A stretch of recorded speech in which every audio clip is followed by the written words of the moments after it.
Sir. Am, ಮಾನವ ಜಾತಿ ತಾನೊಂದೇ ಅವಲಂಬಿತ. ಬೆಳೆಸಿಕೊಂಡರೆ ಪುಸ್ತಕ, ಓದುವ ಸಂಸ್ಕೃತಿ, ಬೆಳಗುವುದು ನಮ್ಮ ಜ್ಞಾನ ಜ್ಯೋತಿ. ಹಾಗೆ ಪುಸ್ತಕ ಓದುವ ಒಂದು ಸಂಸ್ಕೃತಿಯನ್ನ ನಾವು ಬೆಳೆಸ್ಕೊಳ್ಬೇಕು ಅಂತ ಹೇಳ್ಬಿಟ್ಟು ಒಂದು ಎಲ್ಲರಲ್ಲೂ ಮನವಿ ಮಾಡ್ಕೊಳ್ತಾ, ಆ ಪುಸ್ತಕದ ಆ, 3 ಪುಸ್ತಕಗಳು ಈ ವರ್ಷ ಆಗಿದೆ.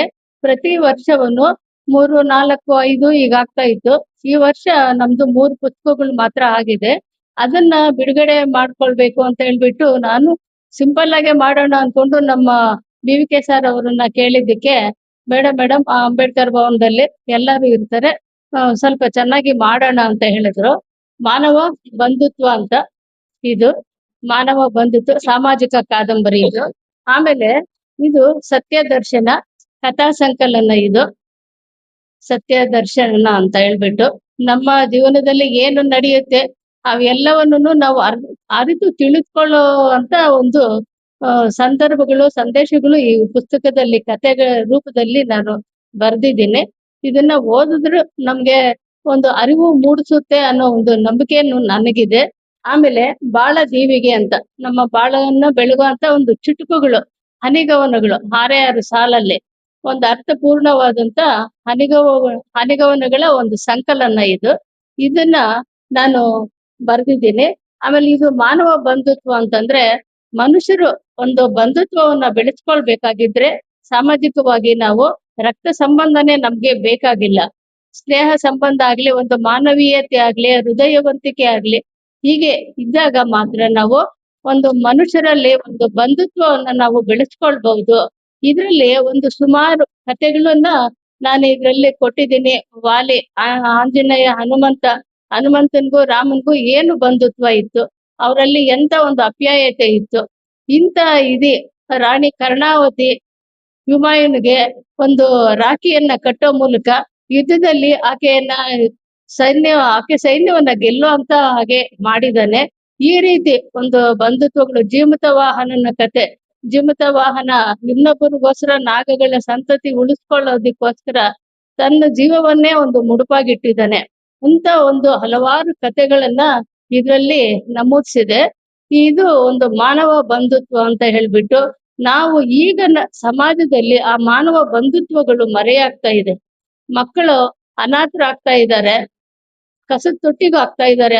ಮಕ್ಕಳನ್ನ, ಅನಾಥ ಮಕ್ಕಳನ್ನ ಹಾಗೆ ಮಾಡಿ ಇಂಥ ಒಂದು ರೀತಿ ಇರ್ದೆ ಒಂದು ಒಳ್ಳೆಯ ಬಂಧುತ್ವದಿಂದ ಸಾಮಾಜಿಕವಾಗಿ ಎಲ್ಲರೂ ಬೆರೆತು ಕಲಿತಾಗ್ಲೇನೆ ಒಂದು ಮಾನವ ಮೌಲ್ಯಕ್ಕೆ ಒಂದು ಅರ್ಥ ಕೊಡಬಹುದು ಅನ್ನೋ ಒಂದು ಅರ್ಥಪೂರ್ಣವಾಗಿ ಕಥೆಗಳನ್ನ ಹೆಣೆದು ಒಂದು ಸಾಮಾಜಿಕ ಒಂದು ಕಾದಂಬರಿಯನ್ನ ಇದರಲ್ಲಿ ಬರ್ದಿದ್ದೀನಿ.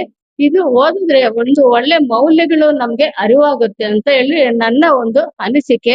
ಒಂದು ಸಮಾಜಕ್ಕೆ ಒಂದು ಸಂದೇಶವನ್ನು ಕೊಡಬೇಕು. ನಾವು ಏನೇ ಒಂದು ಬರವಣಿಗೆ ಆಗಿರ್ಲಿ, ಆ ಬರವಣಿಗೆಯಿಂದ ಸಮಾಜಕ್ಕೆ ಒಂದು ಸಂದೇಶವನ್ನ ಕೊಟ್ಟಾಗ ಮಾತ್ರ ಆ ಬರವಣಿಗೆ ಒಂದು ಅರ್ಥಪೂರ್ಣವಾಗುತ್ತೆ ಅಂತ ಒಂದು ನನ್ನ ನಂಬಿಕೆ ಇದೆ. ಈ ಒಂದು ಕಾರ್ಯಕ್ರಮ ದಿನಾಂಕ 28/3/26 ಶನಿವಾರ ಅಂಬೇಡ್ಕರ್ ಭವನದಲ್ಲಿ 11 ಗಂಟೆಯಿಂದ ಆರೋಗ್ಯ ಸಲಹಾ ಕಾರ್ಯಕ್ರಮ, 12 ಗಂಟೆಯಿಂದ ಕೃತಿಗಳ ಲೋಕಾರ್ಪಣೆ ಇದೆ. ಈ ಕೃತಿಗಳ ಲೋಕಾರ್ಪಣೆಗೆ ಅಮೃತ್ ಕುಮಾರ್ ಸರ್ ಅವರು, ಗೌರವ ಕಾರ್ಯದರ್ಶಿಗಳು, ಕನ್ನಡ ಸಾಹಿತ್ಯ ಪರಿಷತ್ ಅವರು ಬರ್ತಾ ಇದ್ದಾರೆ ನಿರೂಪಣೆಗೆ. ಪ್ರಾರ್ಥನೆಗೆ ಪಟೇಲ್ ನಾರಾಯಣ ಸ್ವಾಮಿ ಸರ್, ತಾಲೂಕು ಅಧ್ಯಕ್ಷರು ಶಿಡ್ಲಘಟ್ಟ. ನಾಗಭೂಷಣ್ ರೆಡ್ಡಿ ಅವರು ಸ್ವಾಗತ ಭಾಷಣ. ಅದಕ್ಕೋಸ್ಕರ ನಮ್ಮ ಸಂಘದ ಸಹಯೋಗದಲ್ಲಿ ಈ 3 ಕೃತಿಗಳ ಬಿಡುಗಡೆಯ ಒಂದು ಲೋಕಾರ್ಪಣೆ ಕಾರ್ಯಕ್ರಮವನ್ನ ಇಟ್ಕೊಂಡಿದ್ದೀವಿ. ಕಳೆದ ವರ್ಷ ಕೂಡ ಇವರು ಕೆಲವು ಕೃತಿಗಳ ಲೋಕಾರ್ಪಣೆ ಆಯಿತು. ಆದ್ರೆ ಈ ಸಲ ವಿಶೇಷವಾಗಿ ಈ ಪುಸ್ತಕಗಳ ಬಿಡುಗಡೆ ಕಾರ್ಯಕ್ರಮಕ್ಕೆ ಚಂದ್ರಶೇಖರ್ ನಂಗ್ಲಿ ಅವರು ಬರ್ತಾ ಇದ್ದಾರೆ. ಬಹುಶಃ ನೀವು ಕೆಲವರು ಕನ್ನಡ ಸಾಹಿತ್ಯ ಕ್ಷೇತ್ರದಲ್ಲಿ ಅವರು ತುಂಬಾ ಹೆಸರು ಮಾಡಿರುವಂತವ್ರು.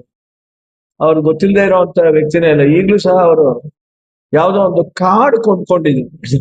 ಎಲ್ರೂ ಊರು ಕೊಂಡ್ಕೊಂಡ್ರೆ ಬಹಳ ವಿಚಿತ್ರವಾಗಿ ಕಾರ್ಡ್ ಕೊಂಡ್ಕೊಂಡು ಅಲ್ಲಿರೋ ಆಹಾರ ತಿನ್ನುವಂಥದ್ದು ಅಂತ.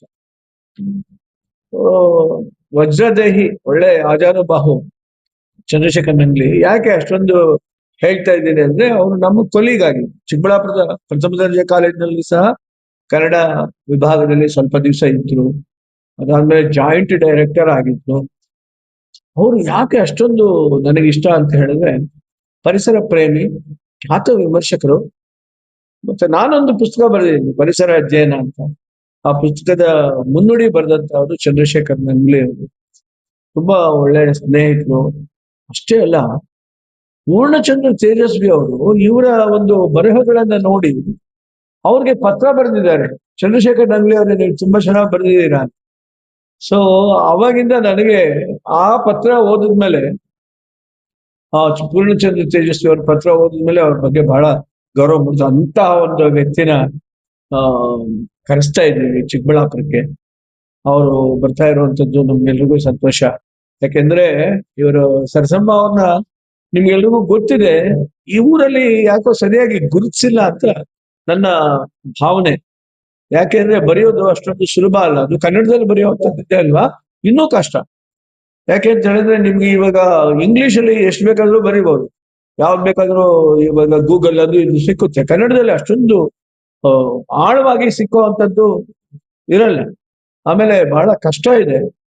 ಆದ್ರೆ ಇವರು ಬಹಳಷ್ಟು 45 ಪುಸ್ತಕಗಳನ್ನ ಬರೆದಿದ್ದಾರೆ. ಕಾದಂಬರಿಗಳಾಗಿರ್ಬೋದು, ಬೇರೆ ಬೇರೆ ಎಲ್ಲ ಸಣ್ಣ ಪುಟ್ಟ ಕವನಗಳು ಎಲ್ಲ ಬರೆದಿದ್ದಾರೆ. ನಮ್ಗಂತೂ ಬಹಳ ಹೆಮ್ಮೆ ಇವರು ನಮ್ಮ ಸಂಘದ ಸದಸ್ಯರು ಅಂತ ಹೇಳ್ಕೊಳ್ಳೋದಿಕ್ಕೆ. ಅವರು ಶೇಖರ್ ನಂಗ್ಲಿ ಬರ್ತಾ ಇರೋದ್ರಿಂದ ನಿಮ್ ಸಹಕಾರ ಅತ್ಯಗತ್ಯ ಅಂತ ಇನ್ನ ಸಲ ಬರ್ತಾ ಇದ್ದಾರೆ. ಕಳೆದ ಬಾರಿ ಬಂದಾಗಂತೂ ನೀವೆಲ್ಲ ಸೇರಿ ಬಹಳ ಸಹಕಾರ ಕೊಟ್ಟು ಎಲ್ಲ ವೃತ್ತಪತ್ರಿಕೆಗಳಲ್ಲೂ ಸಹ ಬಿತ್ತರಿಸಿದ್ರಿ. ನಿಮ್ಮ ಒಂದು ಸಹಕಾರಕ್ಕೆ ನಾವು ಯಾವಾಗ್ಲೂ ತುಂಬಾ ಕೃತಜ್ಞತೆಯಿಂದ ಇದ್ದೇವೆ ನಾವು.